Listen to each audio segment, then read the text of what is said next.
Nawi sa karahasan ng protesta ng mga militanteng grupo malapit sa Embahada ng Amerika sa Roas Boulevard sa Maynila.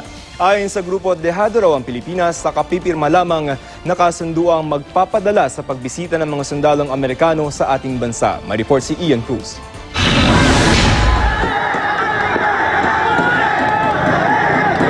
Sing-init at tanghaling tapat ang sidhin ng protesta ng iba't ibang militanteng grupo na makalapit sa Embahada ng Amerika sa Roas Boulevard sa Maynila. Ang mga militante, binomba ng tubig ng mga bumbero. Kaya nauwi sa tulakan ang protesta.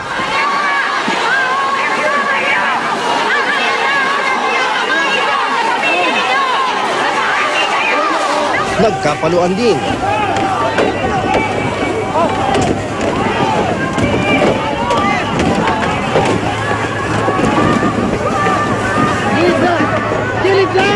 Pero hindi nagpatinag ang Civil Disturbance Management Force ng MPD nang sugurin sila ng mga militante sa TM Calaw pa lang. Gilitan tayo! Sugatan si PO1 Marco Montero sa Girian. Okay lang po yan, nambabato po sila kasi. Ayon sa Manila Police District, tumanggi mo raw makipagdialogo ang mga ralista para maging maayos ang gagawin sanang protesta kontra kay US President Barack Obama. Dahil hindi na po sila makontrol, very unruly na po ang ating mga ralista, binigyan po natin, binuhusan na po natin ng konti para po lumamig yung mga ulo ng ating ralista. Ang mga militante, basang-basa man, tuloy sa pagpuprograma sa kahabaan ng TM Calaw Street malapit sa A. Mabini Street. Kinundi na nila ang pagbisita ni Obama. Puro interes lang daw ng Amerika ang nananaig at laging dehado ang Pilipinas.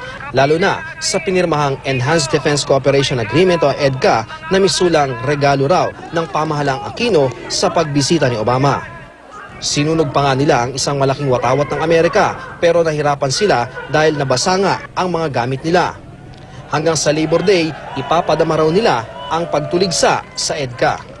Duda namin talaga unlimited troops, unlimited access, no, unlimited duration sa pagpanatili nila dito. Tapos tayo ang gagastos.